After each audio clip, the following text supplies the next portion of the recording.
Good morning, everybody. We very much appreciate folks coming out to our webinar. I'm going to turn it over to Shaka Shakur and our moderator, Derek Ford. But what I want to do first is just give a shout out to the various organizations that have made this possible. The Shaka Shakur Freedom Campaign, the National Jericho Movement, Haiti Action Committee, the Rebuild Collective, and Taxpayers Against Genocide, and the Center for People Power. It's been a great synergy of organizations. The theme is building the united front against imperialism with a focus on freeing political prisoners. And a special shout out to all the panelists who have come this morning and are giving their time. It's an incredible lineup. My name is Seth Donnelly. I'm just going to be doing some of the technical stuff along with Comrade Adam from the Jericho movement. And I've had the honor of working with Shaka for over 30 years. And in the course of, in solidarity with his struggle for freedom and the prisoners' struggle in general. So with no further ado, I'm going to turn it over to our moderator this morning, Derek Ford with the Indie Liberation Center in Indianapolis, and also one of the members of the Shaka Shakur Freedom Campaign. Let's also give a special shout out of joy and relief that Leonard, after 50 years, is now home with his community. And so, with that spirit, I turn it over to you, Derek. That's what's up. Thank you, Seth. Thanks, everybody, for being here today. We got Shaka on the line. And before we show a short presentation, we wanted to give Shaka opportunity to just say a couple of opening words. So go for it. Yeah, good morning for some and good afternoon for others. I just want to say revolutionary greetings, free the land, and that we had a really good program yesterday. I want to thank everybody for showing up today and the solidarity. And once again, it just shows what we can accomplish when we coordinate and work together. And then one is really highly appreciative of the work that's being put in. And I can't wait to see what come out of it. Again, peace. Cool. All right. Thank you, Shaka. All right. And so next up, we do, in order to resituate or ground ourselves, in the purpose, the origins of this panel, and the goals that we want to come out of it in terms of building a united front against U.S. imperialism, one that is situated within the context of the struggle against colonialism within and outside of the United States. We have another presentation from Shaka that I will share. Can you see that screen? Can I get a thumbs up? All right. Yes. Hope you can hear it too. Wait, shit. I should start at the beginning. Yeah. Sorry. Might need to turn on the audio. Yeah, the volume is turned off on the video player that you're using. Oh, it's turned off on it? Oh, dumb, an idiot. Okay, thank you. All right. Shaka's laughing. He knows that's true. All right, cool. Let's try it again then. All right. Let's try it. Let's see. My name is Shaka Shakur. I'm a New African political prisoner and member of the New African Independence Movement. I'm serving a 62-year sentence for the wrongful conviction of an alleged attempted murder of a police officer. I'm currently being held in domestic exile in the Commonwealth of Virginia, where I've begun my 23rd year of captivity, and 13 of those years were served within solitary confinement unjustifiably. I would like to thank the Cali Exit organization for this opportunity to participate in this summit, and would love to hear from some of the other participants and movements that are involved. You can reach me at shakashakur.org. Let this event be a bridge to cultivate strategic alliances and open up serious lines of communication. This is my presentation. Free the land, the Republic of New Africa. A colonizer doesn't have the right to impose a false citizenship or nationality upon the colonized or a people that the colonizer has enslaved. What is nationality? What is a plebiscite vote, also known as a people's vote? What is historical development or historical continuity within the context of a specific people? What is national origin, and how does such differ within the context within the context of a specific people? What is national origin? How does such differ within the context of a birthright? When talking about national independence or movements for national liberation, these are questions that need to be asked and answered. They're not abstract or rhetorical. Why? Because the correct answer and analysis of these questions give rise to a correct ideology and political practice. In March of 1968 in Detroit, Michigan, over 500 New African Revolutionary nationalists and activists came together and formally gave name to the New African nation and its historical development. Led by the First Lady of the nation, Queen Mother Moore, they officially served notice on the colonizer and settler nation of the United States by issuing a Declaration of Independence and New African Creed, designating the national territory with the mandate to free the land by any means necessary. It is this mandate that helped give further rise and credence to the New African Independence Movement, better known as NAIM, and subsequently the New African People's Liberation Army, NAPLA. Black/New African people began to metamorphose and transform into something new, reborn, reshaped from our first hostile contact and interaction with the colonizer on the continent of Africa and throughout the diaspora. We were still African and representative of our ethnic and tribal origins or distinctions, but it was this contact that forced new social relations where we developed new social reflexes to a new form of reality coming in the form of colonial genocide and super exploitation. This reshaping, this reconfiguration, this forging of many into one people, into a black fist with a survival backbone of steel, is in essence, the origin of the New African nation and a people in continuing battle for land, self-determination, independence, and for the right to be free. The rhythm of and internal motion of a people never stop, whether it be in the bows of slave ships traveling across the Atlantic, in the cotton fields of Mississippi, or in the midst of marches surrounded by screams and shouts that Black Lives Matter.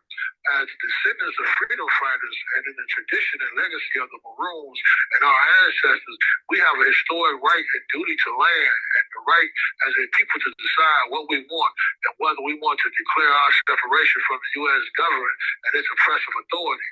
Every social, psychological, physical, and spiritual ailment, hurt, pain, degradation that we suffer as a people can be traced back to our particular social and economical relationship to the U.S. government and regime.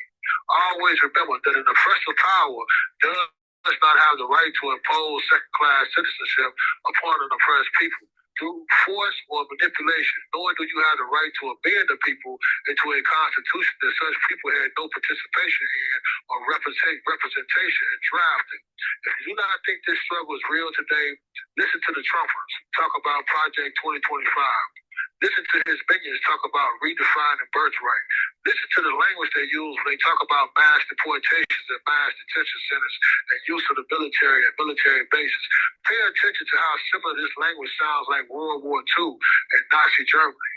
Lastly, what is the difference between a revolutionary and an activist? A revolutionary has an ideology and a strategy geared towards removing or overthrowing an oppressive power or entity and replacing such with a more humane and just social order, whereas an activist is issue-orientated and generally reformist-orientated and not necessarily committed to going to the extreme to remove that oppressive power. They just want change or to reform the existing power and social relations and dynamics, whereas we want to destroy them and rebuild something better for New African people and humanity as a whole. With that I say, free the land, all power to the people. Shaka, dear Shakur. And I would like to add suggested readings, notes and meditations on France for Nine by James Shaki Sales, also the book Stand Up, Struggle For It by Frankiue Shakur, also the book Free the Land by Edward Onaci, O-N-A-C-I, and lastly, The History of the New African Independence Movement by Chokwe Lumumba. Peace. All right. Thank you, Comrade Shaka. And that was a presentation that was initially delivered for another international summit a week ago, because I know that another book that Shaka often recommends is one by our first panelist today. So today we'll be hearing from several international organizers, political prisoners, current and former. So we will have Fidelis, who is originally from Cameroon, and is organizing in the rural South, and is in Georgia, I believe. Landry is an undergraduate student at Georgia College, working with the Shaka Shakur Freedom Campaign. We have Dr. Frankiue Ramos, who is from Puerto Rico and has lived in the Bay Area since moving to Berkeley to pursue undergraduate studies in the 1990s. She has a PhD from UC Berkeley in educational leadership policy and politics, and has been active in struggles for the self-determination of Puerto Rico, and the freedom for political prisoners, and an end to the privatization and neoliberalization of education. And we have Inhui, who was born and raised in the ruins of the Korean War, and is inspired by Korean resistance fighters and others against Japanese colonialism, and joined the student protest back movement in South Korea in the 1980s, and has been organizing in the diaspora ever since. And we are going to kick it off, however, with somebody whose book, We Are Our Own Liberators, I'm sure the Shaka would have recommended as well. Always recommended to me, I'll say. That actually, yeah, so we'll kick it off with Jalil Muntaqim, a former political prisoner, and a dedicated long-term activist in the new African independence movement, which seems like a very brief introduction for somebody like that. But Jalil, I'm gonna turn it over to you. Thank you, brother. First of all, let me say Assalamu alaikum, peace, paz, Bergani, Jumbo, Ahrin, Haping, Hafadea, Guten Tag, Shalom for those of the Judaic faith. Whoever your native language is, I wish you peace and solidarity. I'm Jalil Muntaqim. I'm a veteran member of the Black Panther Party and the Black Liberation Army, and I did 49 years inside U.S. penal slave system. I want to thank Shaka Shakur for having this opportunity for us to share some thoughts from a variety or a diverse group of activists, revolutionaries, militants, radicals, those who are in opposition to this aberrant idea of white supremacy and this aberrant idea of imperialism, capitalist imperialism, racial capitalism. The whole idea that evolved from the doctrine of discovery of 1492, 1493. I have put in the chat a presentation that I made a couple of weeks ago regarding this issue, gave me a historical foundation for how we got to, or how we are got to where we are today. What was the preceding issues or preceding development that brought us here today are coming from the doctrine of discovery. So I urge you to go and read that or go and watch that video. If you have any issues with it, please come to me with that. I appreciate constructive criticism from anything that I do. Now, for us to move forward, it's important that we have some very foundational understanding of what we're dealing with in regards to our struggle, right? And this means that we have to be able to identify who the enemy is, right? And who our friends and foes are, or who our friends are. In this instance, we find that our enemy, right, is a system that's based upon the aberrant idea of white supremacy, right, around the world, right? And I don't care where you look around the world, you find black people in downtrodden. Okay, we go Australia, New Zealand, Germany, France, Brazil, wherever you go, right? Black people are downtrodden. And it's due to a systemic like I said, an aberrant idea, right?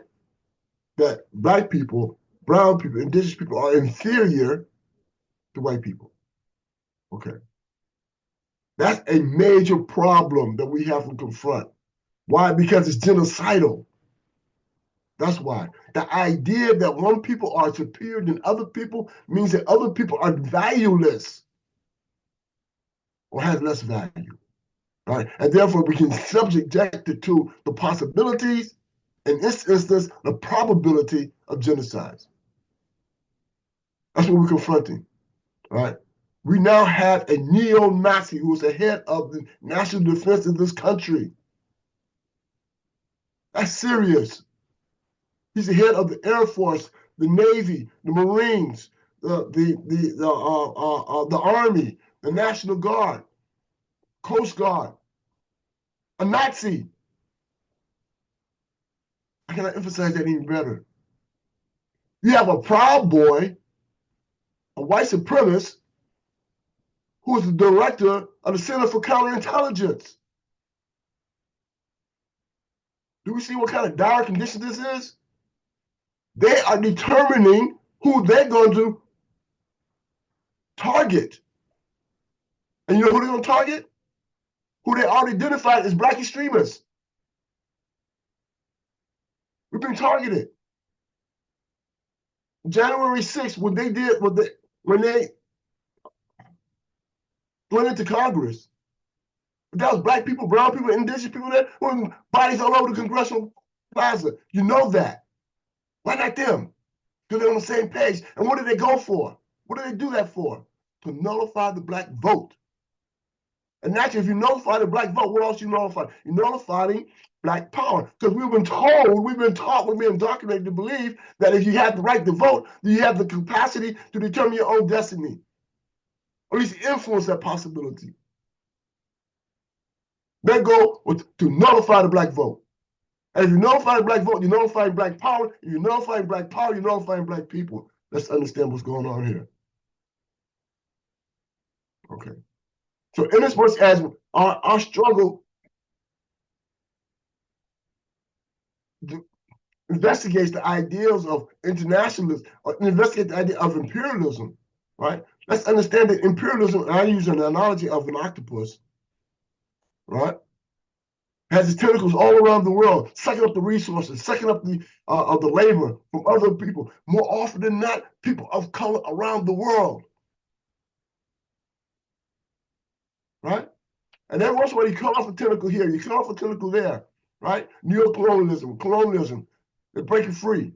But it grows back. Why it grows back? Because the head of the octopus has not been dealt with.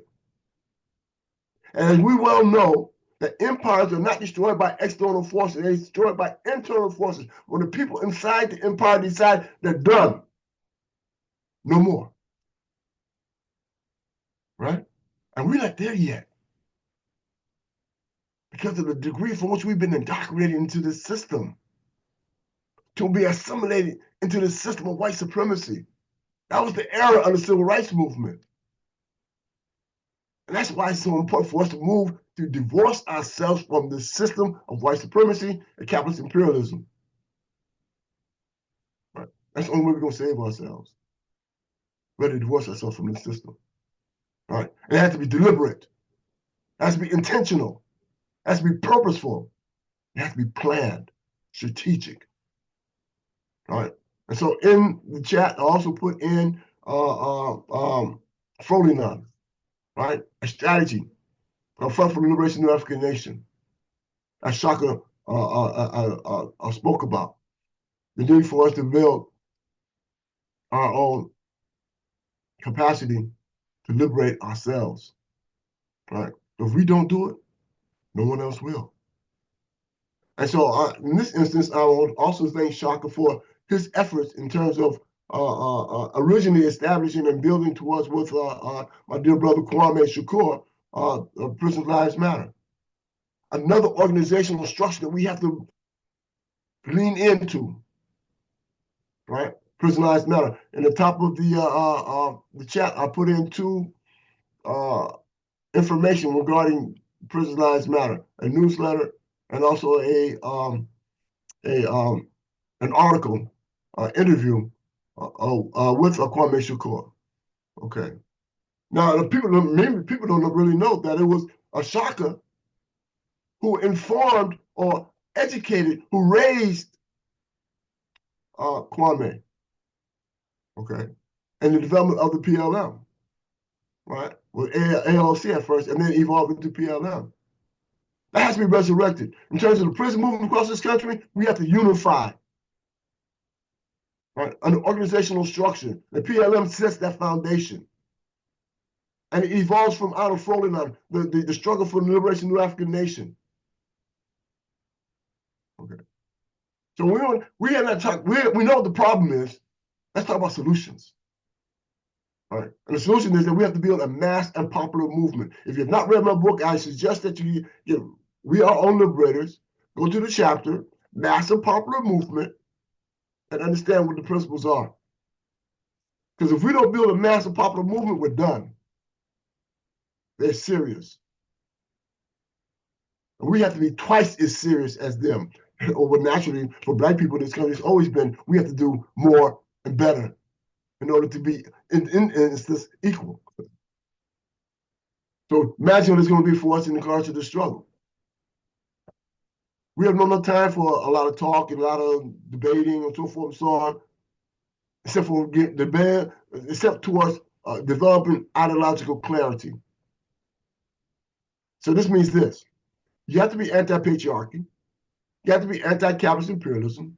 You have to be anti-white supremacist. You have to be anti-fascism, right? And you have to be pro-liberation of independence of oppressed peoples.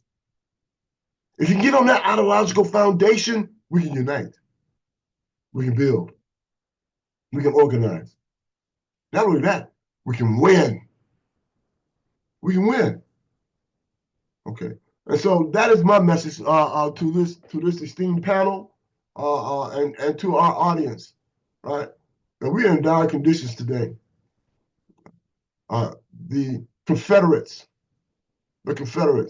now control this government. All right.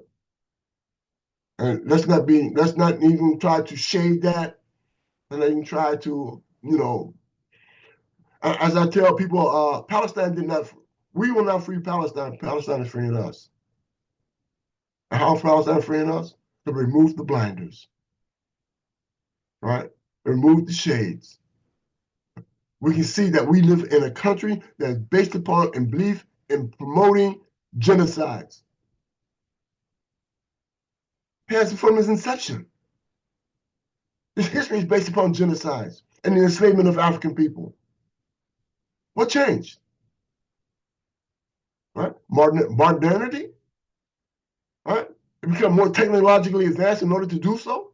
Yes. That's it. He had this guy, Elon Musk, an African, a Nazi running the country. Trump is a figurehead. This is no longer democracy, people.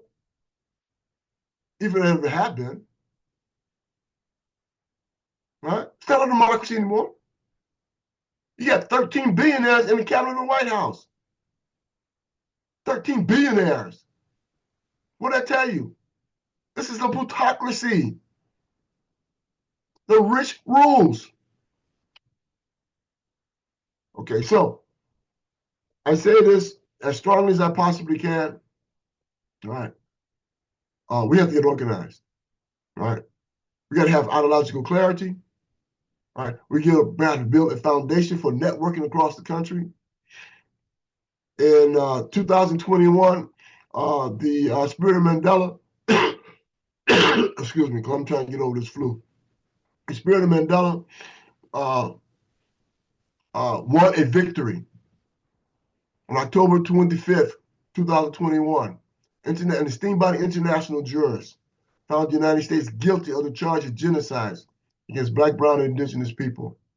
If you're not going there, let me put this in the chat right now. Go to www.spiritofmandela.org. www.spirit. And Adam, will you put that in the chat, please? Spiritofmandela.org. right? And tap over to the People's Senate. This is what we're doing now, right? We're going to build what we call a People's Senate across this country, right? We have to create alternative systems of governing, but they're destroying everything. And anything that's related to Black people, they're nullifying it, right? They're trying to take us out of history of this country. They're removing us out of history. And if you can remove us out of history, they can move us off the planet. This is what they do. This is what they do. They're destructive. And so, with that said, I know I've only had 7 minutes. I could go on for hours, but we only have 7 minutes. Check out the video. My presentation at Claremont College a couple of months ago. Anybody in San Diego, I'll be going to San Diego in a few weeks. University, San Diego City College, making a presentation. Right. We got to figure ways how to build the People's Senate across the country. Plug in, please. Right. If you know any other alternative national organization that's being developed, bring it to my attention. At this point, I don't. Okay. The People's Senate is what's moving us forward. And we have to use every resource we possibly can. Can they try to take all resources from us? Okay. This can create a national network of activists across the country so we'll be able to tie into each other. We're not removing you from your organization. We're not telling you to do anything that doesn't what you're doing. We're just saying link up so we know who you are, so we know what you're doing, so we can build greater understanding and unity across the country. We have about over 900 people who have signed up for People Center across the country. We shouldn't have 10,000.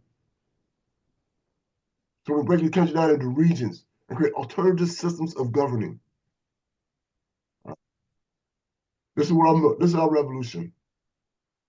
This is our capacity to build what we envision the possibility of our future. So we have to be future focused, right? They got Project 2025. How long they been working on that? Where's our project? Where's our national strategy? Where's our long-term goals and objectives? Okay? Check out the Spirit of Mandela Tribunal, International Tribunal. Go check the international jurors' finding of the United States guilty of the charge of genocide against Black, brown, and indigenous people. All right? On 5 charges. Mass incarceration. You know they mass incarcerate us. Right? Police killing of our people. State-sanctioned violence. They know they kill us every day. Some we hear about, the majority we don't. Environmental racism. Health inequities. And the existence of our comrades, political prisoners in the United States.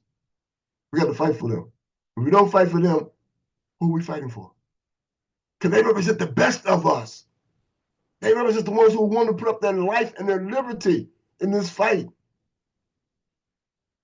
So if you don't fight, if you don't support your political prisoners, you're actually cutting off with your foot and a hand. All right? Join People's Senate. Understand we building Folifac. Support building PLM. Let's build this movement for liberation, national independence and liberation of all peoples. Assalamu alaikum, peace, prosperity. Brilliant. Thank you, comrade. That was an excellent way to start this presentation this day. And because one of the things that the campaign was hoping to get out of this, it was some points of unity around which such networks could be built. And I think you introduced some absolutely pivotal ones. I will say, I believe that in my introductory remarks, I forgot to mention Judith Mirkson, a longtime supporter of political prisoners, and also the president of the quote unquote comfort women justice coalition, and which concerns the original Japanese enslavement of and hundreds of thousands of people, primarily Korean, but also from China and East Asia and elsewhere, that the U.S. actually then took over when it occupied South Korea. And so our next speaker, Inhui, or Inhui Lee, was born and raised, and I said you were a participant in the anti-dictatorship struggles of the 1980s, but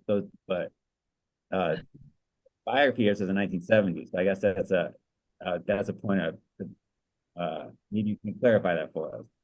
More like 70s, yeah. At the end of the decade, that's when Park Chung-hee was assassinated. Anyways, I'm going to turn it over to Lian Wee, who can inform us about precisely the role of internationalism and the role of persistence in the fight against imperialism and colonialism. Somebody who's been jailed and expelled for participating in the struggle against colonialism, against foreign occupation, in a country that, as Jalil mentioned, with the worldwide system, white supremacy, and the U.S. has something like 30,000 troops stationed across the southern half of the peninsula and 28 military bases or something like that, one of which is the largest, Pyeongtaek. There's golf courses there. There's like schools there. It's like a literal U.S. colony, like inside of a U.S. colony. It's really tragic. So please, without further ado, Lian Wee. Is it for me? Okay. Okay. Greetings, comrade. Oh, wait a minute. Am I on? Yes.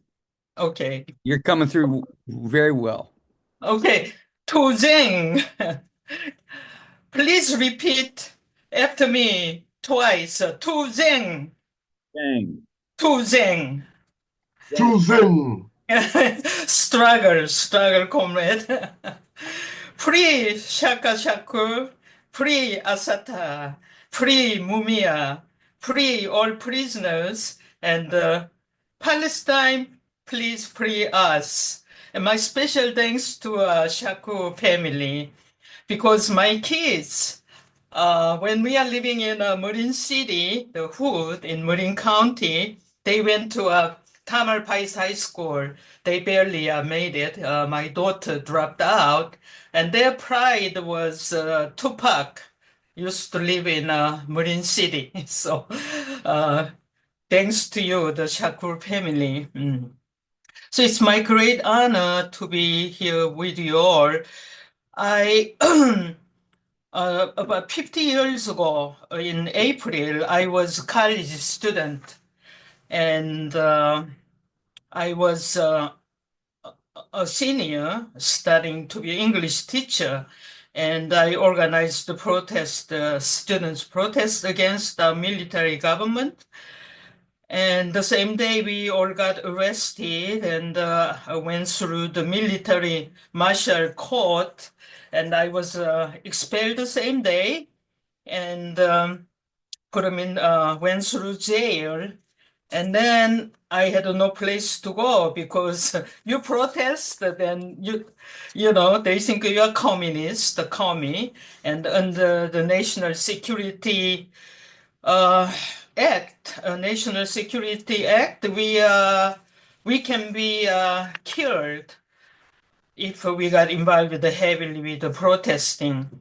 But I had no idea, how to connect all these dots with my student protesting and massive student protest movement, and then U.S. imperialism. So it took long time to see the connection. So I'm going to show you briefly the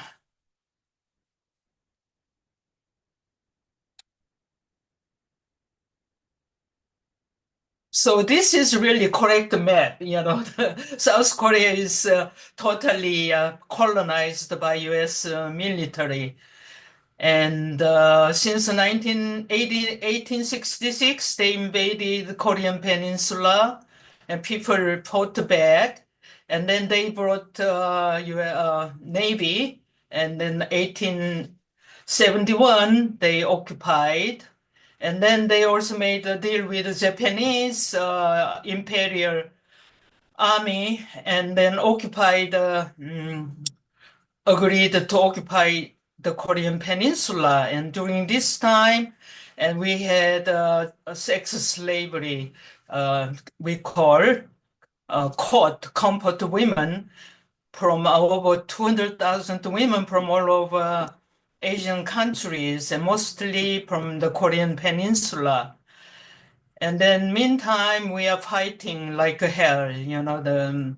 Yesterday, March 1st, a huge protest, 1919, and we got brutally cracked down.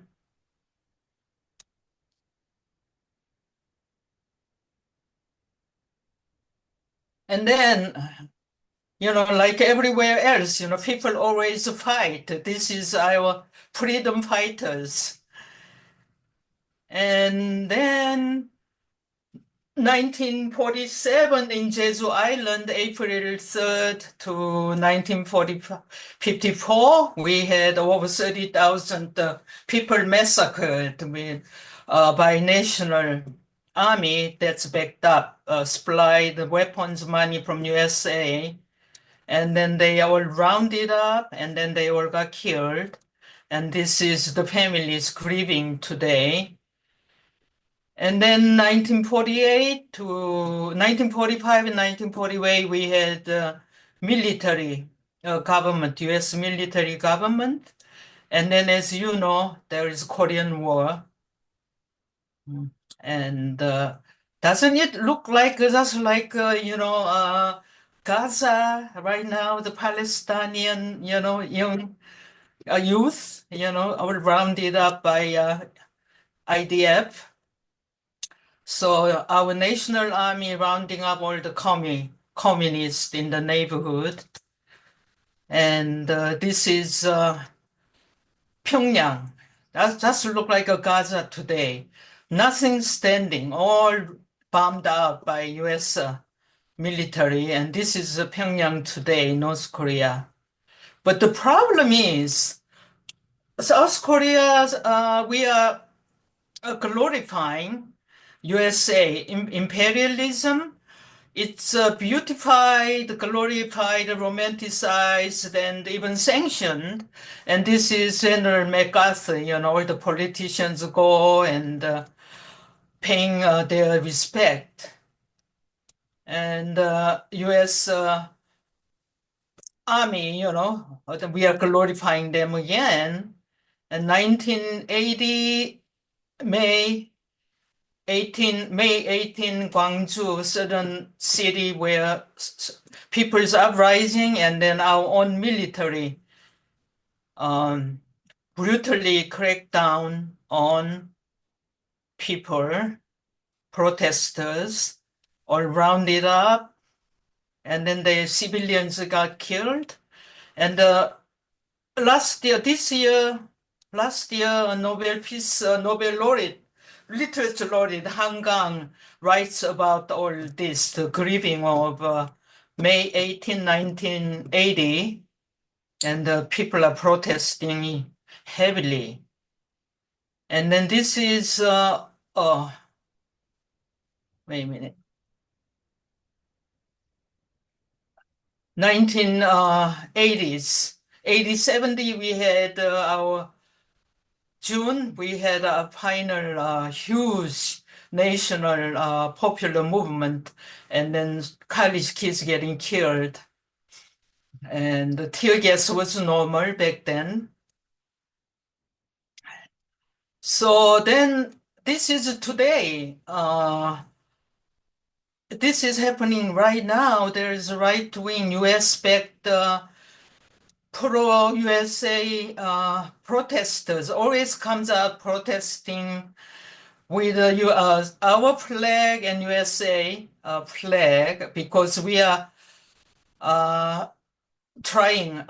we arrested the president who declared martial law, and these people are against arresting the president. They even imitating, USA. Stop the steal. This is Seoul right now. They think Trump is gonna come and save. But people are really protesting hard. During, winter storm, day and night, people are protesting, and then these are people called Hershey's Kisses, the chocolate, and we call them the Kisses Army. So this is yesterday, I believe. People are protesting really massive way to get rid of pro-USA president. So hopefully we win and we make one Korea. But the problem for South Koreans, we never think we have a U.S. Imperialism problem because the ruling class of South Korea successfully glorified, beautified U.S. as our allies and our blood tie friend. They will always defend us. So that's the question, how to get through this thick illusion of U.S. Imperialism, so glorified, so almost sanctioned. You cannot talk bad about USA, then you become a communist. So anyhow, it took all these, studies and massacres, military coups d'etats, finally, get to connect this U.S. imperialism that played a role for my arrest in 50 years ago in South Korea. So thank you, comrade, and 투쟁. Present. Ujang. 투쟁. Nagara. Which I think means U.S. troops out. I'm correct. All right. Thank you very much. I would say something, but we should just move on because our next speaker, I'm excited to hear from Dr. Frankiue Ramos, who's a Puerto Rican independence activist, supporter of political prisoners. As I said before, has credentials in education studies and works against neoliberalization, privatization of education. And so without further ado, Dr. Ramos. Greetings, everyone. Thank you so much for inviting me to be part of this conversation. Where do I start? Well, first, a disclaimer. I'm home with the whole family today and the puppy, so there may be some background noise. I apologize. But I'm gonna just answer a couple of the prompts that I got from Seth, which is talk about my personal experiences struggling against US imperialism and what lessons do I draw from those experiences, and then what are the strategies and tactics that I see are needed for today's struggles to effectively overcome imperialism. So the personal experiences have been absolutely positive. I mean, I credit the year that I met Judith Mirkson, who's here today, Mirk, lovingly known as Mirk, for who I am today. I was early 20s, undergraduate student at UC Berkeley. I had started through my studies at Berkeley to become somewhat politicized. But I was born and raised in Puerto Rico. My grandfather was somebody who was very proud to have served in the US Army, and was a pro-statehooder. If you're not familiar with that term in Puerto Rico, if you are in favor of Puerto Rico being the 51st state or becoming a state officially of the United States of America, you're a statehooder. And so my family, like a lot of families on the island, are statehooders. And so I kind of just grew up, definitely with a lot of pride. I definitely had an orientation to social justice. I remember writing about social justice in my essay when I, was applying to the UCs as an 18-year-old. But I definitely had drank the Kool-Aid of US imperialism. I believed in meritocracy. I remember being against affirmative action initially, and it was during the time of my undergraduate at Berkeley that affirmative action came under attack, and we had to fight Proposition 209, and we didn't win that battle.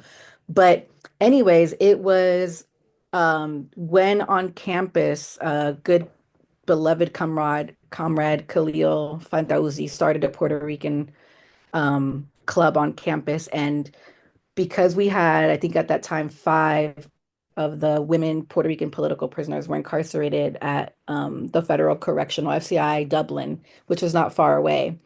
When the movement to free the Puerto Rican political prisoners came out, and I think they brought out U.S. Congresswoman from New York and U.S. Congressman from Chicago, and they heard that there was this Puerto Rican club on campus. They connected with us, and that's how we started visiting. And I had the privilege of visiting um, Carmen. I was officially on Carmen Valentin's list, but Carmen and Dilcia Pagan, who you see in the middle of this picture, that's the day that they came home. Um, we always coordinated our visits. Many of us who were part of this Puerto Rican student club, we got on different people's lists. So, some of us visited Carmen, Dilcia, Lucy, um, and Alicia, the sisters that were there, and we would see Marilyn Buck, and we would see Linda Evans, and it was it's kind of strange, but it was always a really good time. Once you got past the indignity of going through the process to get in, um, which was never quite as bad as the process to visit my brother who was in California State Prison. So, I was kind of used to that indignity, but and then, the worst was always leaving, and that our beloveds couldn't leave. But once we were in there, it was so much love and so much learning and so much joy. We always had a good time. Like the smiles that you see in that picture that Seth just showed from the day that they were released, there was that kind of smiling every time that we visited them. There's Carmen Valentin in the yellow. Um, and yeah, it just shaped me so much. First of all, I mean, I think the biggest thing that I got was I got to taste what it felt like to win. And, we say when we organize, we win, but a lot of times, um, it's hard to maintain faith in that. And sometimes winning takes, you know, 5 decades or more. And so for me to have just joined this movement, and within, I think it was like less than 5 years of being part of it, we got to see some of the Puerto Rican political prisoners come home. Um, that really solidified for me that it is definitely possible to win. And I got a glimpse of, all of the work that it would take to win. I was young. I was mostly a person who, helped organize the local actions, and a lot of the political education and a lot of the organizing locally. But I did get to go sometimes to some of the bigger national and international convenings and kind of see the bigger picture of what this movement kind of required. But so that was a big lesson that has stuck with me to today, and made me a lifelong organizer and movement person, is just knowing that we can win, even if the path to victory isn't linear, and those wins sometimes have contradictions, like in the case of the Puerto Rican political prisoners. The fact that not all of them got to come home at that time, and that for them it wasn't a simple decision to decide to accept the conditions of then President Clinton to come home. And then some years later, we also, we continued to work for the freedom of political prisoners, but we also got involved in the struggle to get the Navy to stop practicing for war, to just leave Vieques entirely. Vieques is a small island that's part of Puerto Rico, where the U.S. Navy controlled 2/3 of this tiny island, and this where they would practice for war. and there was a occupation that we were a part of to, get them to stop practicing for war and to completely move out. And we won that as well, but there was a contradiction of knowing that if they left Vieques, they would probably land somewhere else. They were going to continue to practice for war and poison the waters and the land of some other place. And also, there's the ongoing struggle to get them to clean up the land that they left behind, which they don't take responsibility for really bringing that land back to like its full like richness and health. So yeah, the path to winning is not linear. It's not easy. There are contradictions, but just kind of making some kind of peace with that, I think has also made me like an astute organizer and somebody who I think amongst my peers, and now I'm in a position to educate younger generations and organize younger generations, and I'm able to like share those lessons, which I think um, are not easy lessons to accept when you're younger or maybe just newer to the movement and you just want to overthrow the entire system as quickly as possible, as radically as possible, by any means necessary. And, yeah, like contradictions are really unsettling. But those are some lessons that I got from the work and from visiting the women at FCI Dublin too. I mean, I think I got to see firsthand when we talk about in movement, the danger of charismatic leadership. And like Ella Baker says, the importance of like a people who are leaderful don't need a leader. And visiting these women who we held in such high, I mean, they were our sheroes, right? They were in prison for their commitment to the liberation of Puerto Rico. But I understood, I learned through visiting to them that they are human and they had their own contradictions and they were imperfect, and the relationships were imperfect, and that was okay. That didn't take anything away from the righteousness of the movement. That didn't take anything away from the righteousness of the decisions that they took to place the role that they played in ending US imperialism in Puerto Rico. So those are just some of the really important. Like two more really big ones are just international solidarity. The movement itself was international. Visiting the women in FCI Dublin was an international experience. They were always having visitors. There was the biggest love that we got. I mean, who embodies a love and dedication to justice more than Marilyn Buck, rest in power? And I got to see and embrace Marilyn and learn from Marilyn and Linda Evans and others. And so I really got to live and feel firsthand what international solidarity looked like, and to go beyond the kind of very basic entry level of understanding of racial and social justice, where like I think sometimes it's hard to understand how white North Americans can really be trusted to be our allies. And it's true. And they taught me, like Merck, who's here, and all of my movement elders, including the North Americans, they taught us and instilled in us, the younger generation, the importance of our own leadership, Puerto Ricans, and young women and young people leading our own movements. And they supported us and helped us to develop, to be able to do that. And yet they were our equals, and their commitment was as real, as true, authentic, and undying as any of ours who, claimed land. So that was really important in intersectionality, because all of the women and through all of the work that we learned, and the work that we were a part of, one of the things they always stress is to understand the root causes of it all, and to understand there was a lot of intersectionality between fighting against US imperialism and fighting against patriarchy and heteronormativity. And that was a lesson that I got to learn really really early on, and is I think just in the way that I move in the world now. And in terms of strategies for winning in this moment, I think one of the big ones that I'll lift up, since my day job is at an organization that works with young people to end youth incarceration. And, we also have an intersectional kind of analysis, and we're part of international movements like Grassroots Global Justice Alliance.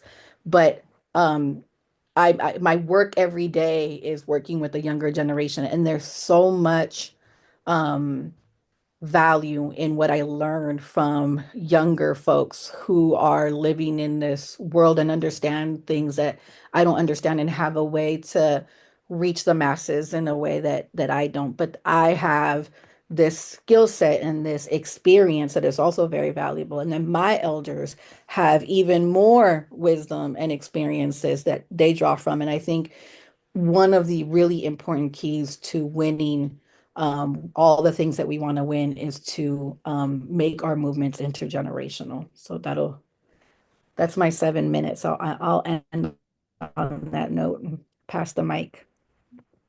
Thank you. I mean, that's an excellent way to end because it's another beginning. One of the, another key driving force behind this this 2-day event is to address the gap, the break in ideological and generational continuity that, we're trying to overcome, particularly after the repression faced by the Black and New African struggle in the 80s.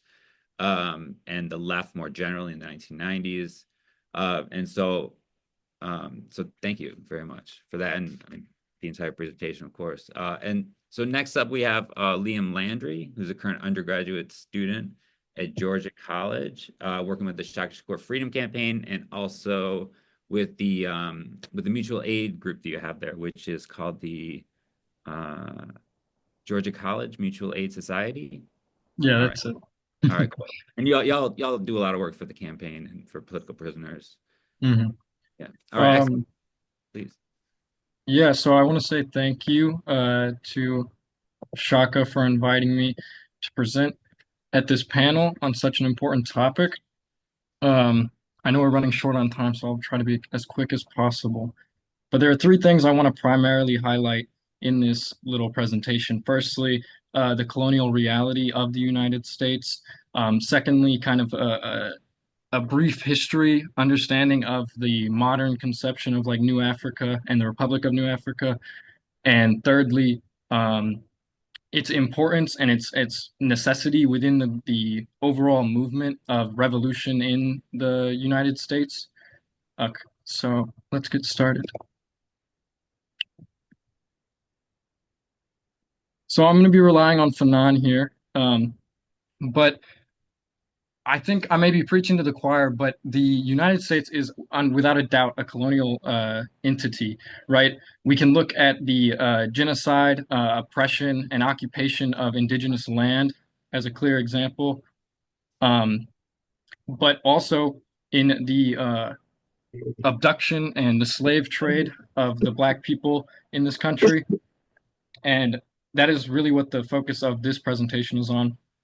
Because many people, even within the left, will try to deny the existence of the Black nation or deny the existence of domestic colonies.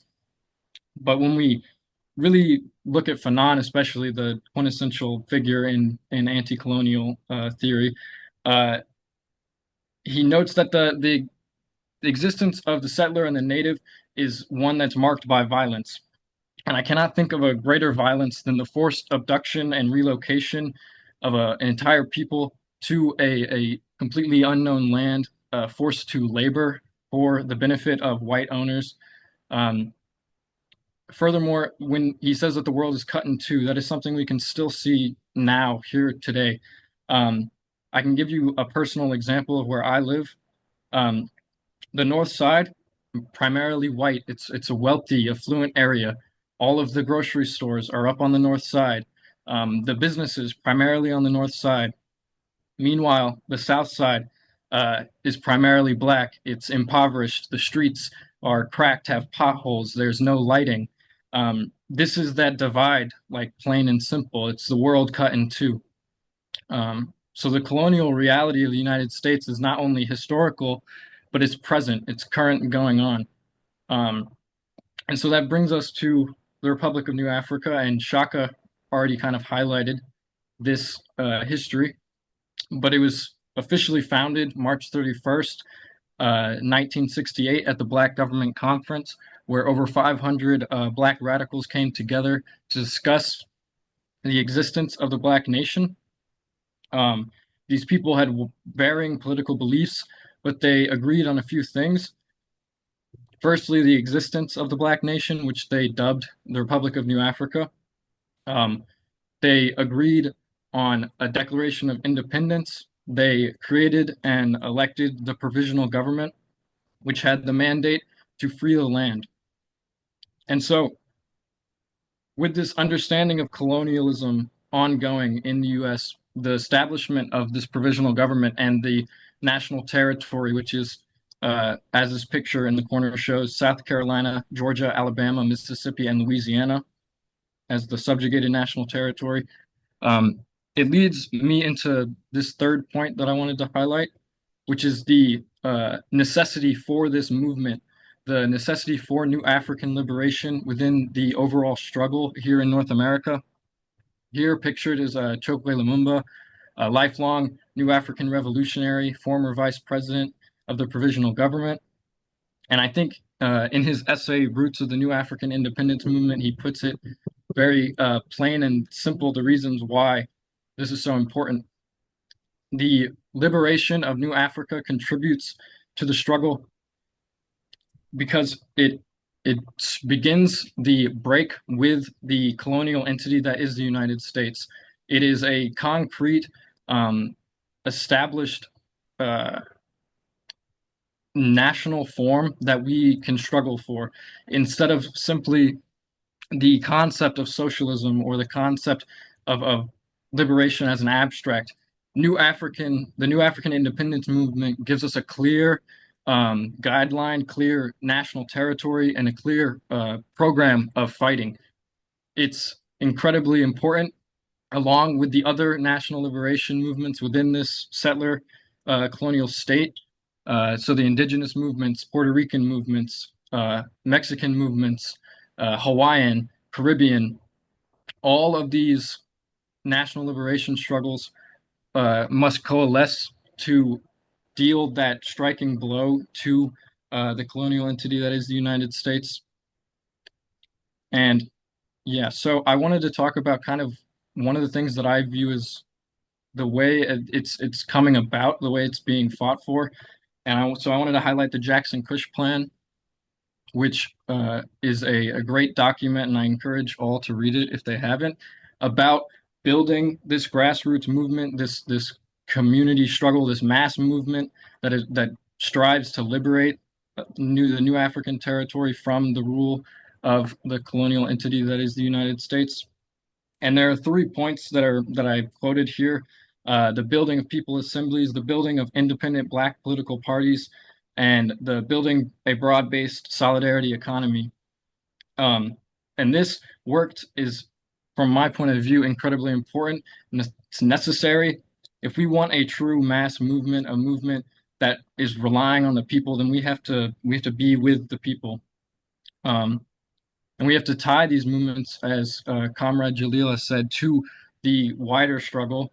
We have to be in contact with each other. The People's Senate, Students' Congress. We need connections across the country to build these movements further and further, and to continue to fight. Ultimately, we have to understand that the U.S. is not going to just turn socialist. You know what I mean? It's going to be a long, protracted struggle for independence and for socialism and liberation. So making these connections within our communities, these grassroots connections, are incredibly important. Without the people, we won't be able to achieve anything. And that's why I find the Jackson Kush Plan so fundamental and so important to this struggle. And I kind of wanted to close talking about one thing that kind of has brought a lot of this panel together, is the prisoners movement. I've had the honor of working with Shaka Shakur and his freedom campaign. And what is so important about this is that these are our comrades, our allies, and they are currently behind enemy lines, and we cannot abandon them to the dehumanization of the state. We have to work every day every moment in collaboration with them, because they are like Comrade Jalil said, they are like the best of the best. They are the best representations of this movement. They are the people who have put their lives on the line. They have faced the worst kinds of treatment, and are still facing that treatment. And we have to remember that at any moment we could also become political prisoners, especially in the work that we are involved in. And so having this cooperation, having this solidarity is of extreme importance. And so that kind of brings my thing to a close. If I could say one final thing, I'd say free the land. So thank you, comrades.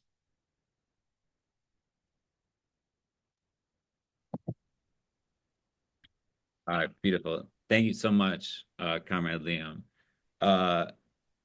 And yeah, just to, I mean, speak of also to the point about international solidarity, you know, Robert F. Williams, when he was appointed to the provisional government of the Republic of New Africa, was, of course, in exile, welcomed in China after having left Cuba shortly after. So somebody had mentioned the importance of, you know, building connections, not just with other peoples, but with other, you know, states in which people have some power, at least, if not power. And so our next speaker is a comrade who has been working with the campaign for a little bit. And as I said, is born in Cameroon, is a scientific socialist, Pan-Africanist, organizer, and Fidelis Folifac. All right, cool. Because That's it. I never you're always just Fidelis. So anyways, and he's doing organizing in Georgia and in the rural South, which you know, of course, connects to the Republic of New Africa as a, you know, old black belt, but many ways, I'm sure more than that. So please, Fidelis. And we're not running Yeah, thank you. any of y'all, so we're all right. Yeah, thank you. I appreciate it. And as everybody has said, thank you to Shaka for sort of being, you know, the focal point of bringing all of us to the table.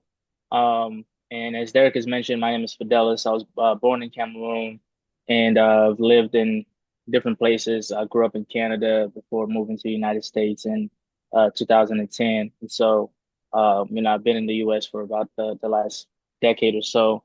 Um, and for me, I think one of the things I like to do is I don't want to sort of belabor the ideological conversation, but you know, really drive home the need for practicality and the need for just a practical conversation in terms of how we are looking to approach fighting U.S. imperialism.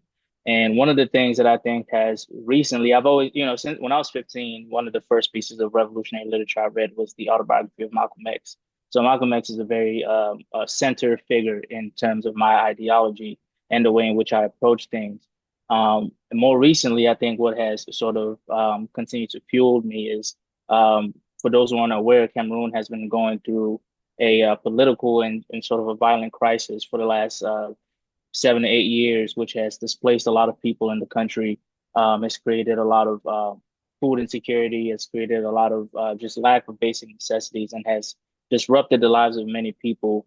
A lot of people, you know, in my family as well, have been affected by this crisis. And so, you know, a lot of the work that I do outside of the work I do here in Georgia is also work that I do in Cameroon, building towards food sovereignty, trying to help internally displaced individuals rebuild their lives.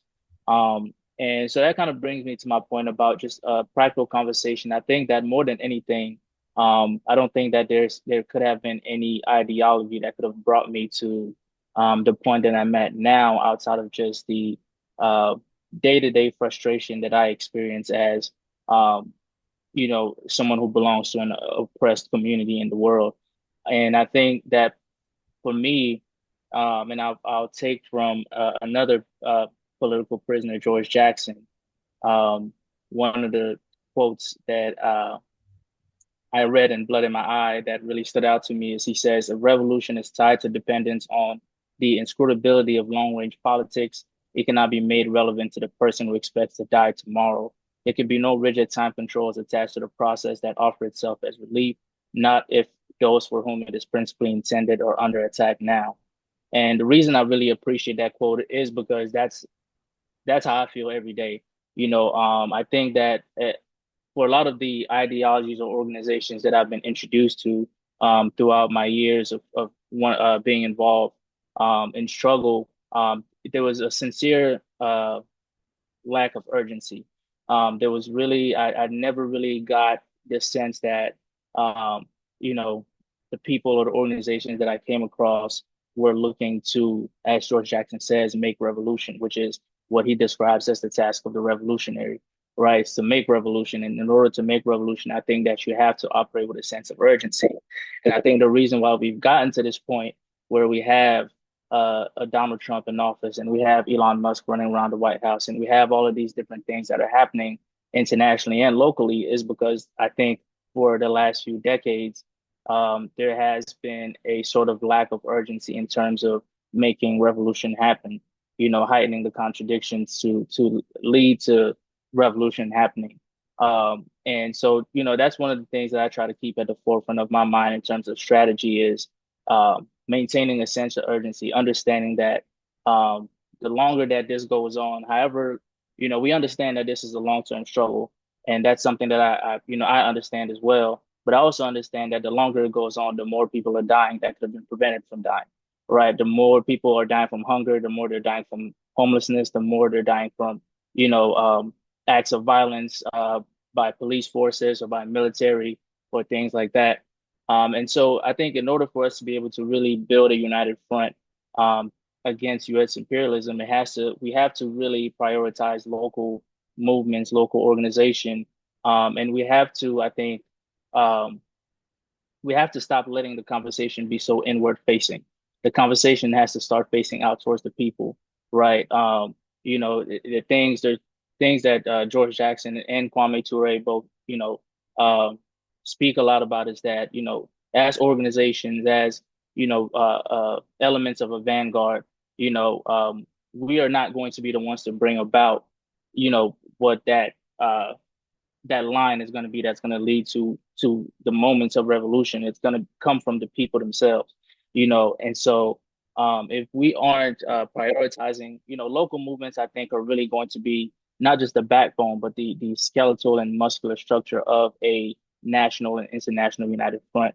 When we look at all of the different resistance movements that are going on now, particularly in the global South, we can look at the AES, the Alliance of Sahel States. We can look at, the liberation, forces that are operating in Palestine. Those are all local movements. They're not international movements, but because they have developed the capacity to accomplish a lot of things locally, they gravitate towards each other due to that capacity, right? So local movements, I think strong local movements through capacity building create their centers of gravity that bring us towards each other to be able to develop national and international united fronts. And I think that, for me, and that's one of the things that I do here in Milledgeville, where I'm located, and I do a lot of work with Liam and his group in the community, is creating spaces for not inward facing conversations, but outward facing conversations,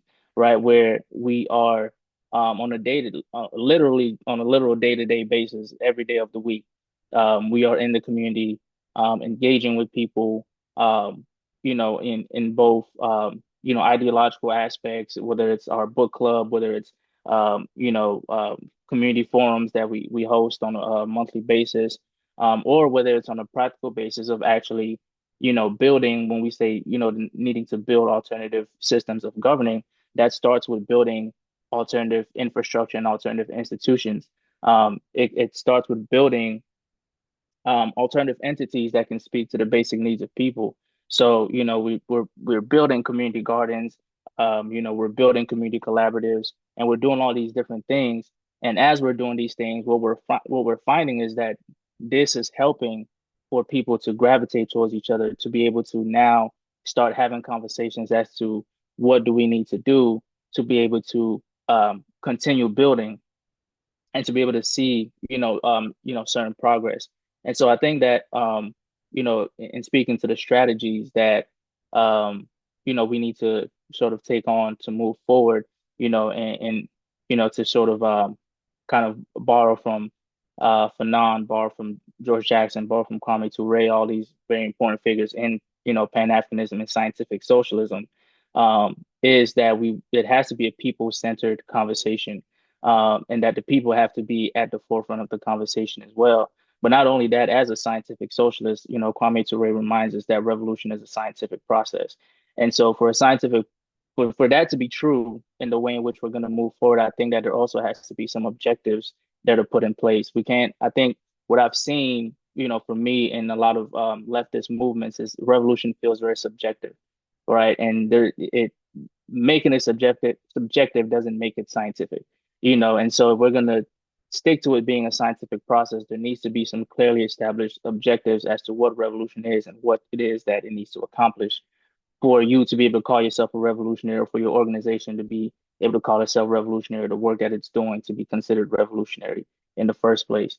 And so I think that all of those things, I think, really, ultimately, I think my driving point is that, for me, and the success that I've seen in what I do is that when we really focus on building local capacity, naturally we will gravitate, these different localities will gravitate towards each other in order to build united fronts, and so, I think that what we have to also be honest with ourselves is that we're kind of having to build from scratch, because there's been decades long stretches of sort of a dead space in terms of actual mass movement, right? I mean, we've had things that have popped up and had the potential, Black Lives Matter, sort of period. Now we're seeing kind of with younger people and the struggle for a liberated Palestine.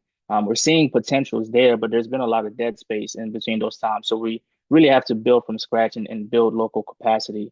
I think that's going to be in my opinion, the most successful strategy that we can employ in order to be able to achieve a united front in the first place.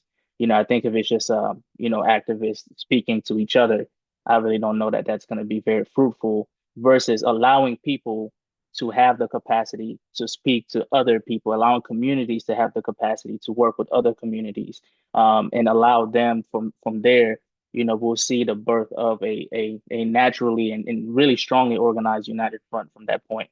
I think that when we have local wins, people know what anti-imperialism looks like on a practical level, because they're seeing it.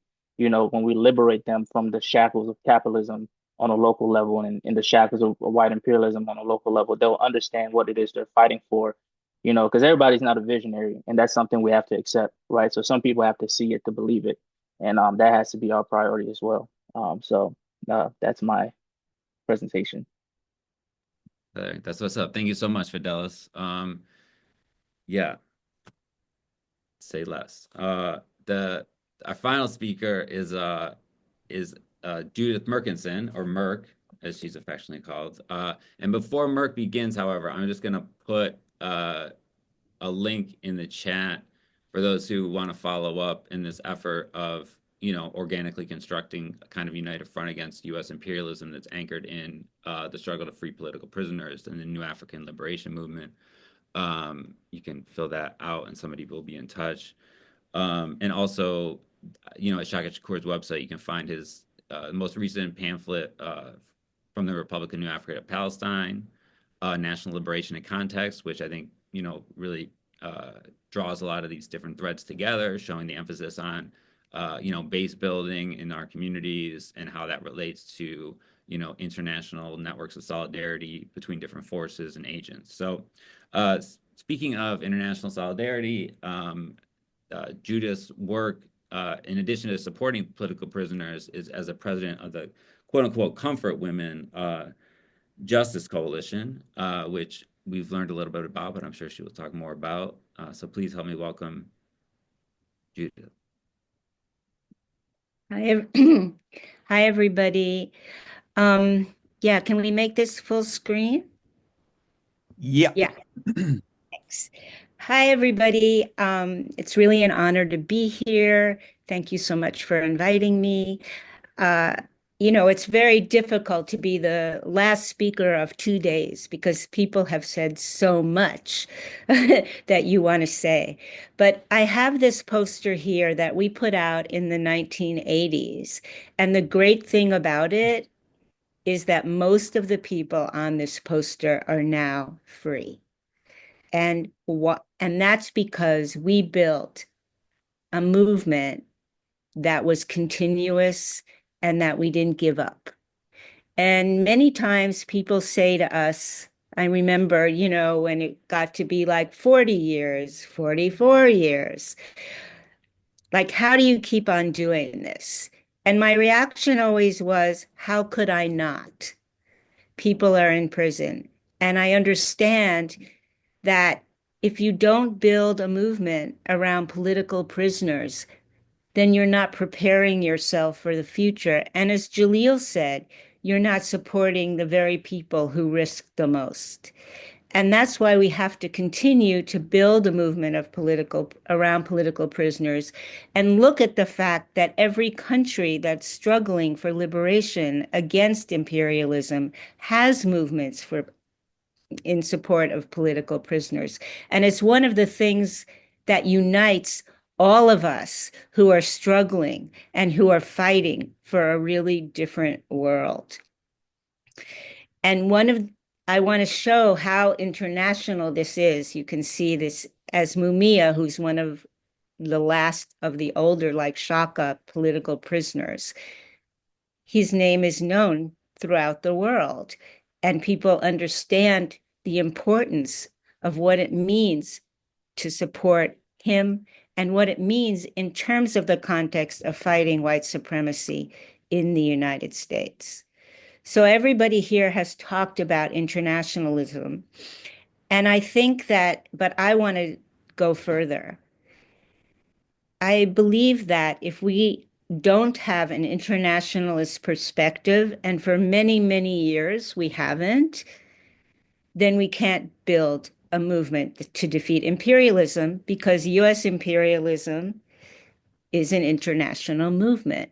And make no mistake, what we saw yesterday in the Oval Office with Trump and Vance berating Zelensky, that, if you read the columns that came out, oh my God, this has never happened before. But actually, this happens every day from the United States. They're always telling people what to do.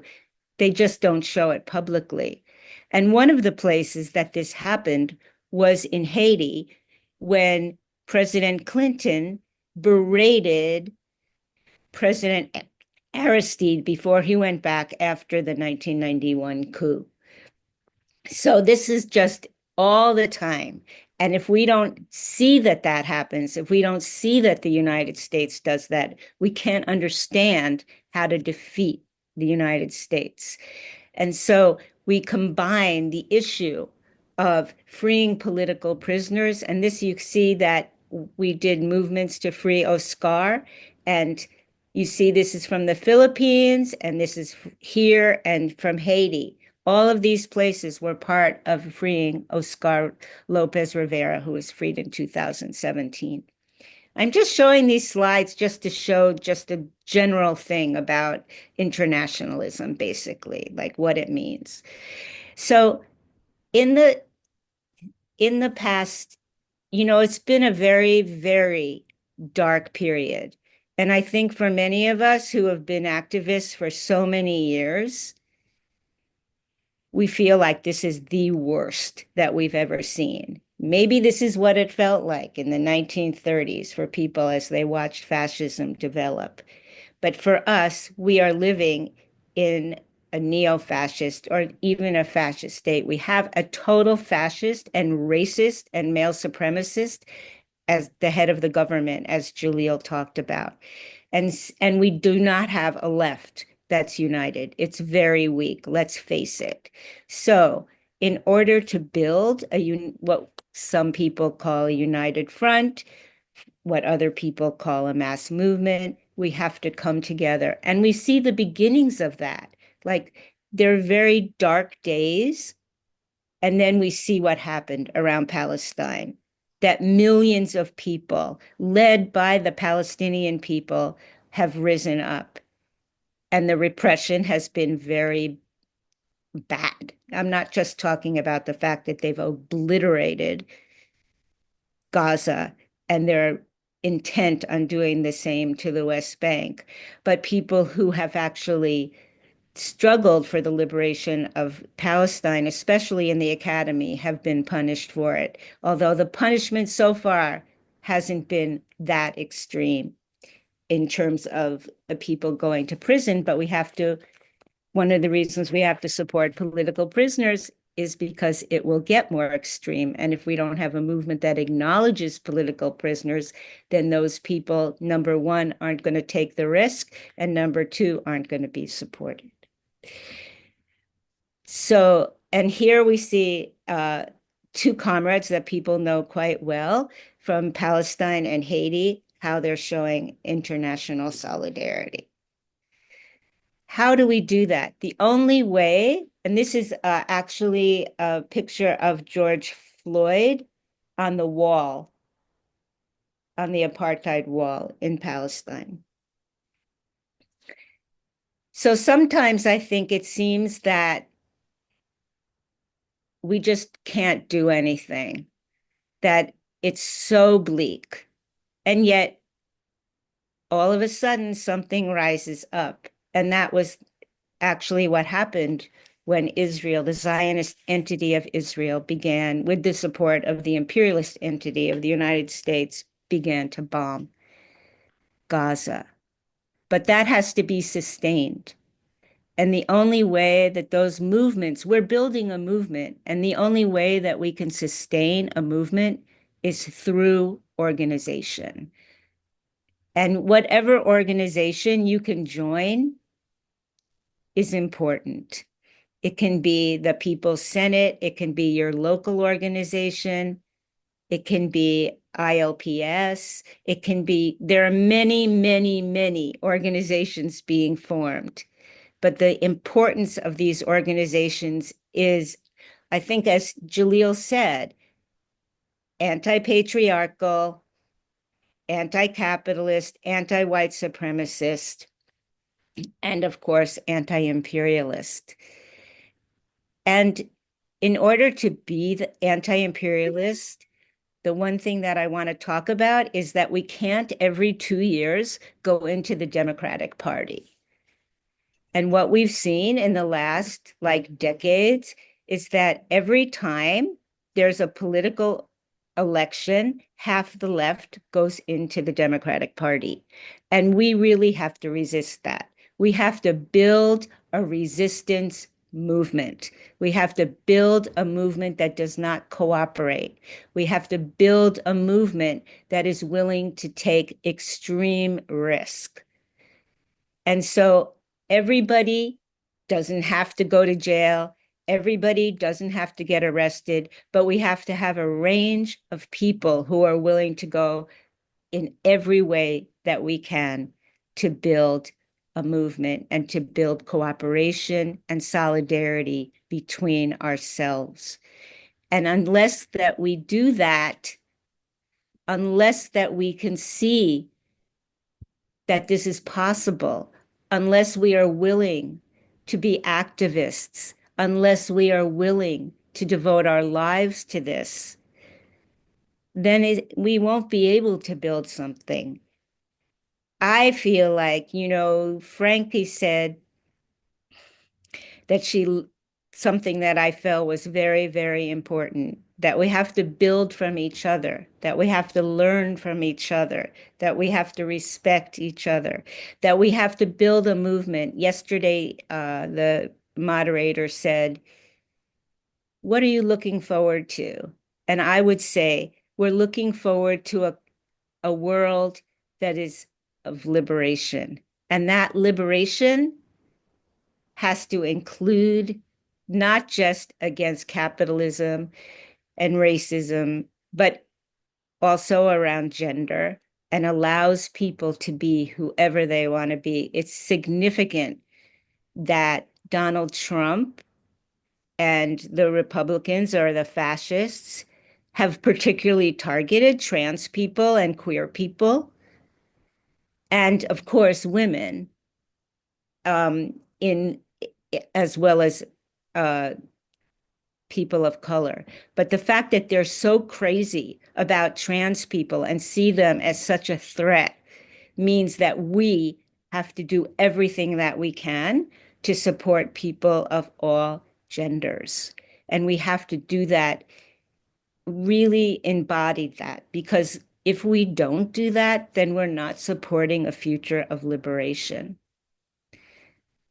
I will talk a little bit about the comfort women because I think that they really show something that people don't realize.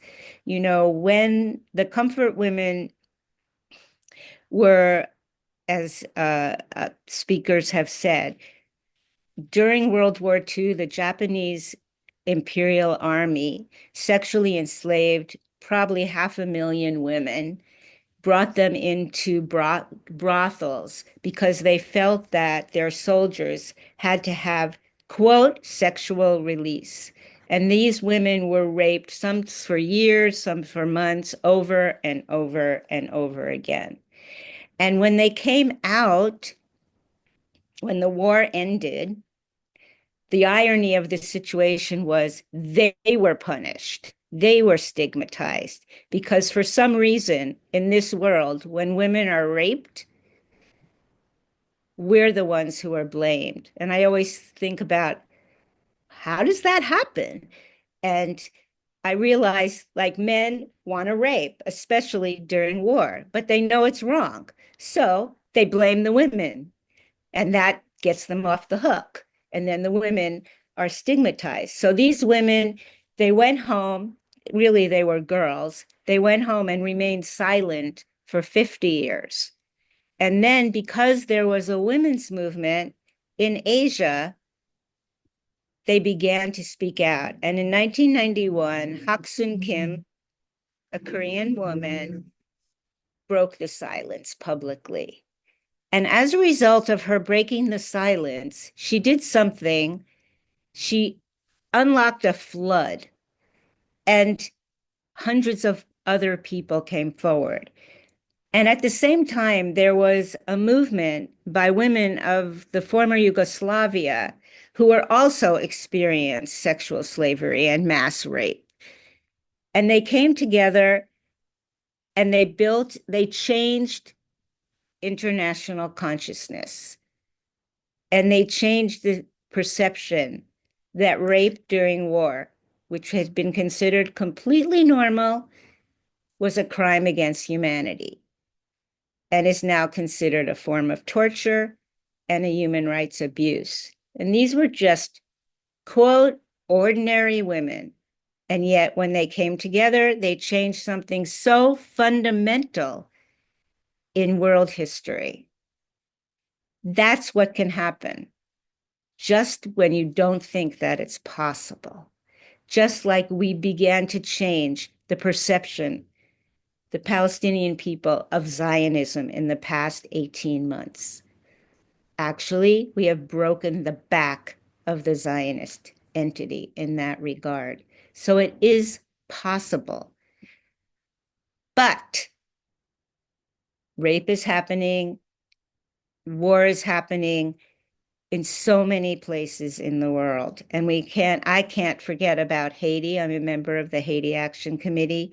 And yet Haiti, which was the first Black republic, which has been punished ever since, is not on the agenda of the American movement, even though the US has been on its back from 1804 and before. There are Sudan, there's Congo, every place. We have to build an international movement that supports these places. And the only way we can do that is through organization, because everybody can't do everything all the time. So I would end with saying that we have to build a movement around political prisoners. We have to build an international movement, and we have to build a movement that is internationalist and anti-imperialist. And you know what? When you're really not hopeful, being an activist will give you hope. And hope allows you to be an activist. And I would say, as a person who's been an activist my entire life, that not only is it the greatest life that you can have, but also being an activist is quite fun. So free all political prisoners, defeat US imperialism, and let's build a movement together. All right, brilliant. Thank you so much, Merk. Yeah, and I mean, just to drive home that last point about, breaking the back of Zionism, of course, the Palestinian people at the forefront of that. I mean, just because many people don't know. I mean, I consider myself somewhat young, but just 15 years ago, Palestine, to be pro-Palestine was controversial on the left. I mean, the anti-war movement split over that. And if you think about where we are today, where, anybody who considers themselves even like liberal, right, is pro-Palestine and whatever that means, different things. But, that's quite a sea shift in consciousness. So thank you so much to all of the presenters today. We're at 2:40 and Shaka's on the line. So in terms of opening, yes, of course, there's many exceptions. Derek, could you just put that sign up form link in the chat again? I do didn't. that. Yeah, it'd be great. Well, Shaka's. Yeah, thank you. Yeah, absolutely. So Shaka, is the floor is yours. I want to say thank you to all the panelists. Speakers are amazing. I just didn't home a lot of points. And the bottom line is, I think, as I think Jalil pointed out, that we have to attack from within. As we attack the tentacles of imperialism that extends around the world, but understanding the strategic position that we are in terms of being in the belly of the beast, so to speak. You have 1 minute remaining. And having direct access to the critical organs that keeps the beast functional. And times has changed, and on some levels, while some things remain the same. However, we have to understand and educate newer generations of the intersectionality of and the commonality of various forms of oppression and the nature of imperialism that knows no boundaries. And I think that's something that we brought home today. So I'm hoping that something really come out of this concrete and strategic that moves us forward as a clenched fist, so to speak, that's beaten on the breast of imperialism as we put it to sleep, finally. So that's all I really want to say. And once again, thank you all for representing and participating in this event. Free the land. Free the land. Thank you, comrade. All right. So what we'll do now is For using GTL. what we'll do now is if there, yes. I'd like to open the floor to the panelists, in particular, those who might have gone earlier, like Jalil. For example, if there's any responses to, comments that were made afterwards from the panelists, but the floor, as well as Akili, since Akili Shakur is here, and in terms of responses to each other, in terms of, building some points of unity or moving forward. Again, the point of this is not to create yet another organization to replace other organizations, but to begin, or continue the process of connecting singular organizations as well as existing networks. So. Can I say something? Can you hear me? You can say something and we can hear you. This is Akili Shakur, and on behalf of the Shakur family, I just want to thank all of you heartfelt, because this has been an important issue since the beginning of colonialism, whether it starts here or anywhere else. But I also want to say to Fidelis, thank you very much for giving a youthful perspective in regards to what needs to be done with immersing oneself into the issues of the individuals that you're trying to bring to the table, because that makes a big difference when you attacked individuals' problems that they're having then and educate them along the way.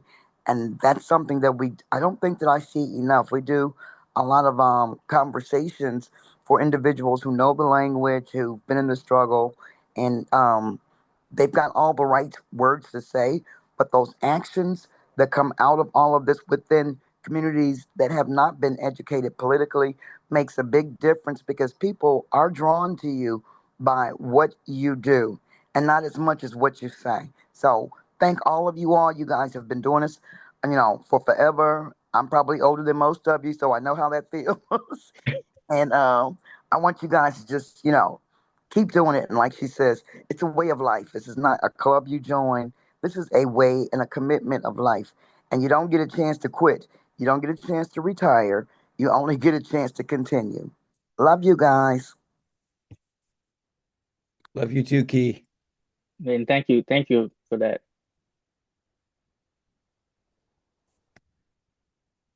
Right, Jalil, I saw you come off mute. Yeah, hey, go for it. Yes. I just wanted to reiterate a couple of points that I made earlier, right? Particularly in regards to the octopus, the analogy that I raised about the octopus, right? And how it has its tentacles around the world. And the reason why in colonialism, neo-colonialism, and oftentimes, sometimes return back after people have liberated themselves. And I may mention the fact that because the head has not been dealt with, the head of the octopus, right? And I also made the point that this empire, as we learned throughout history, empires do not collapse from outside forces, from external forces, right? Empires are destroyed from internal forces. When the people inside the empire decide, we're done, right? No more, okay? And I'll make this point especially clear. In as much as we have supported internationally, right, the struggles on the international front, it's time for us to come home. It's time for the international community to support us, because we are in the belly of the beast. We are in the head of the octopus. And if it's going to implode, we're going to suffer the brunt of fascist repression. The brunt of fascist repression. All right? Genocidal fascist oppression. This is what we've seen coming ahead, coming forward. So it's imperative that the international community come to our aid, right, to support us if we're going to survive. All right? So we have to begin to look at our worldview in a way that the world looks at us and our struggle and what we are confronting, because what they're confronting is based upon our consent or our complicity or our silence or our failure to fight back. That's the reality that we're confronting. All right? So it's imperative that we tell the world, and as much as you want our support, we require your support for our survival, right? It's the ending of this system that will free them. The ending of this system that will free them. We've seen it what happened in Chile, right? We see what's happening in other parts of the world, where they free themselves of imperialist controls, and what happens? Neo-colonial agents, neo-colonialism returns, because the head of octopus has not been dealt with. We've not changed the head, this monster. All right. So I fear that sometimes that we look at things outside of ourselves, okay? Knowing that our capacity to support outside seems to give the feelings that we are being safe, right? But the reality of now that we have what we have today in terms of this government that we have today, and their capacity to nullify people's existence, as they do with Black people in this country, African people of African descent in this country, it's going to require the international community to come to our aid. Right? We got to we got to be firm with that. Okay. Otherwise, this mass incarceration, this reestablishing of slavery, right? Again, keep the fact. This is a slave nation. Slavery has never been abolished in this country. Never been abolished. This is a slave nation. Okay? And they gonna figure out ways how to reinsert it to people on a broad scale, make America great again. That's the goal. That's the objective. Okay. So it's important that we understand it. It's important that we note that if we're going to win, we can't do it alone. We can't. It's not going to happen. All right? So when we call for, as an example, BDS, it's just I'm just giving you a broad example. Let's say we say here we want to boycott Coca-Cola. Right? We want every activist organization across the country and around the world to support us. Right? We don't have that kind of influence yet. We're not built ourselves like that because we ain't told the world yet. This is our position. We have not told the world that yet. Right? When I went to Greece and I went to Venezuela, you know what I told them? So you're not going to be free until black people are free. Bottom line. They will not be free until black people are free. Okay? Because we can free the world. We see the influence that we've had on the world. Everything from the civil rights movement, the Black Panther Party. We had Black Panthers all around the world. From the Fidelis to the Simbas to Pink Panthers, Gray Panthers. That's the kind of influence we had. That's why they're so scared. That's why they're fearful. We got to get organized. Right? And we got to tell the world, come to our aid. Right? When we're free, the world is free of white supremacy. Can you imagine a system, a world system, without white supremacy? Can you imagine that? Is that a possibility? But it's only going to be a possibility if we make it so. And we have to tell the world that we're going to do this, but we cannot do it alone. We cannot. Okay. So I just want to make that point explicitly clear, right? That we are in the belly of the beast. We are in the head of the octopus. We got problems. Major. And without the support of the international community, we're done. We're done. Assalamu alaikum. Peace. Ramadan Kareem for all the Muslims. Thank you. All right. And Merk, quickly. I agree. I actually agree that until Black people are free, the world won't be free. But I don't think it's one way or the other. We have to do both. And empires are destroyed both outside and inside. I mean, that's the example of if you want to talk about empires, the Roman Empire. It was destroyed both internally and externally.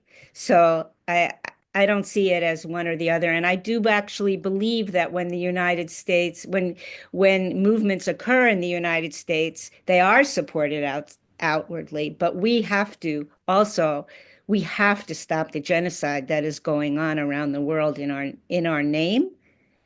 And that our money all goes to killing people. There's genocidal conditions happening in Haiti. People have no idea. And we have an obligation to do that, and we have to build together. And one thing that we haven't talked about that I just want to throw in, because I realize that we also have to do something about the fact that our planet is burning, and that this is completely tied to imperialism. And the major people who are going to suffer for that is going to come in other places, although we're seeing it, the fires in LA, for instance. So I think it's not, while I agree with what Jalil says, it's not one thing or the other, it's together. And the only way that we can do that, and in this I also agree with Jalil, is to build, and what I said before, is to build organization and to build one that's independent, that is autonomous, outside the electoral stuff in the United States, in terms of national. I mean, it's the only way. And so I think that we have to be domestic and we have to be internationalist. And we're faced right now, and we have to protect our people. We have to protect the hundreds of thousands of immigrants who are going to be deported. And why are they here to begin with? Because of the policies of the United States. So we have to tie all of that together. Thank you. And Comrade Fidelis? Yeah, just kind of want to piggyback off the conversation that's happening. I think that one of the things that I talk a lot about with Liam and other local comrades of mine is um, I think that one of the problems that I don't say problems, but one of the things that I see that happens a lot in conversations and approaches is like the compartmentalization of issues. I think that if I think that the when we compartmentalize issues and we feel like we have to come up with multiple solutions, when I feel like having a central solution that touches on all of these issues is really the way to go. Um, because climate justice is racial justice. International justice is racial justice. You know what I'm saying? I mean, the global world order that we have today started with the transatlantic slave trade.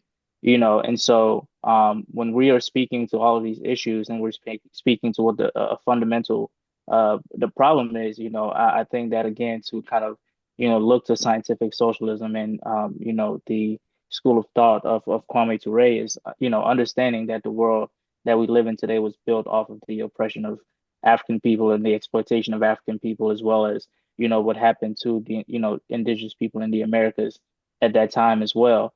And so everything from, climate justice to racial justice to economic justice, all of those things in one way or the other are going to tie back to racial justice, are going to tie back to indigenous, sovereignty. The destruction of indigenous lands is, one of the big causes of climate change, right? And understanding that indigenous people have lived sustainably and in, harmony with nature for until Europeans decided to come and establish, colonies, and so, all of these things I think have a very, they have a foundation that I think that if we stop, or at least we attempt to not so much compartmentalize all of these issues and understand that, really try to put into practice intersectionality.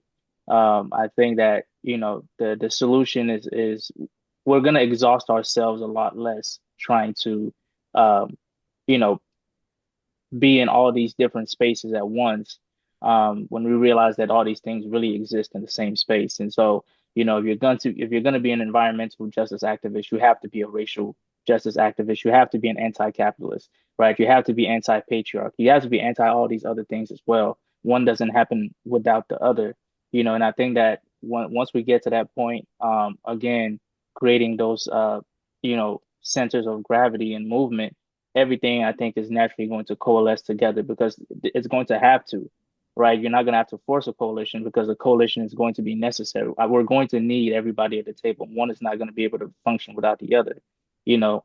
And so I think, I think right now a lot of, I don't know if people are really looking at it that way, in the sense that like, these things are naturally going to have to coalesce as long, if we decide that we're not going to continue compartmentalizing everything, as well. So I definitely agree with, Comrade Jalil on that, because I do see that as sort of the central piece of everything that's happening right now. So, I just wanted to add that to the conversation. And my last thing is also, again, to the sense of urgency, one of the things I always tell Liam is the more often revolutions fail, the more sophisticated our oppressor becomes. So I think that for me particularly, I see that, while again, this is a long-term struggle, our window of opportunity is closing, and military technology is only becoming more sophisticated. The strategies of the oppressor are only becoming more sophisticated, and it's getting to a point where even the oppressed are buying into the propaganda of the oppressor. And so the window of opportunity here is closing, and I think that we have to move very urgently as well. All right, thank you, comrade. And yeah, and as we're fighting against the genocide that's happening in our name, against the Palestinian people, I mean, there's nothing that prevents us from also fighting against the genocide that's happening against, new African people in the United States or within, territories called the United States, and other oppressed nationalities within the United States. And of course, I mean, if you look at the immigrant issue, it's not as if there aren't African immigrants, right? I mean, so again, it's important that we not come as like there are all these separate issues and then we bring them together. Instead, there's an underlying, right, head of the octopus that we attack, and each tentacle, right, we work to unite, so that we can defeat, the head, chop the head off, defeat U.S. imperialism, not only confront it, right, but actually dismantle it, as the call that was written for this webinar put it. So with that, this will conclude today's session, and I want to thank again everybody who participated today and yesterday, and all the sponsors. So of course, Shakur and the Freedom Campaign initiated this, and please do go to shakashakur.org, because his name should ring as loudly as Mumia's and Leonard's. We need to free him now. The Rebuild Collective, the National Jericho Movement, Indianapolis Liberation Center, the New Vanguard, Center for People Power, Taxpayers Against Genocide, the Haiti Action Network, and Committee. The treaty. All right, my bad. The Haiti Action Committee and the Tribunal Project. And thank you to the people running tech, the people that you haven't seen on the screen, and of course our comrades behind bars who we have seen recordings of and heard the voice of, but and is really continues to serve as an anchor, linking many of us and many of the movements together and advancing them.